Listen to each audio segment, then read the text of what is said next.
may waterfalls kami nadaanan dito sa bayan ng Santa Elena. Grabe, papunta po kami Santa Elena, bayan ng Santa Elena. Hello po. Ayan, mga galing yung Maynila. Ayan, so ngayon papunta tayong bayan ng Santa Elena. So ito, may nakita tayong waterfalls. So ito mga Katamay Bicol, panoorin yung aking YouTube channel Katamay Bicol.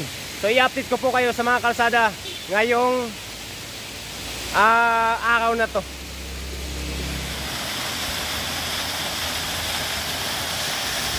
Sarap ng ligo, oh.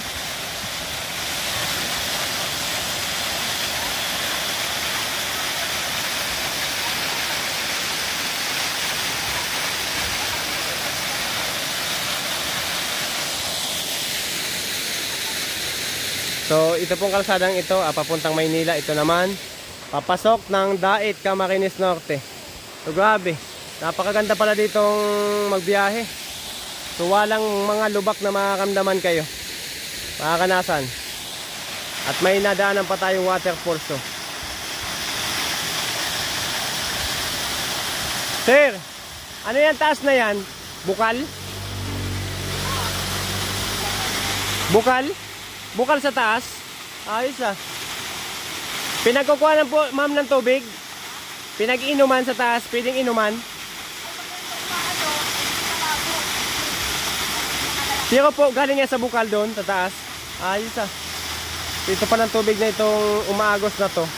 May bukal pala dyan sa taas. Ito pala, galing ito dyan sa taas. Wow, wow, grabe.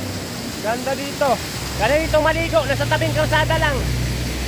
Ayan o, pag inabot kayo ng uhaw, ayan, gusto nyong maligo, ito, may waterfalls ditong napakalinis.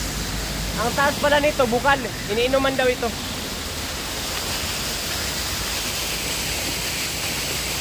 Sabi o, dito po ito sa bayan ng Santa Elena, Camarines Norte.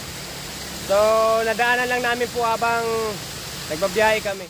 So pag naano pala kayo, inabot pala kayo ng uhaw, ayan, gusto nyong maligo, galing kayong Maynila o galing kayong Dait, Cam Norte. So pag nakapasok po kayo dito sa kalsada na to, sa highway ito, papuntang Santa Elena, bayan ng Santa Elena. So may madadaanan po kayo mga Katamay Bicol na waterfalls. Ayan, bukal daw to doon sa taas. So pinagkukuhanan ito ng tubig. So doon naman tayo sa dulo, papuntang bayan ng Santa Elena.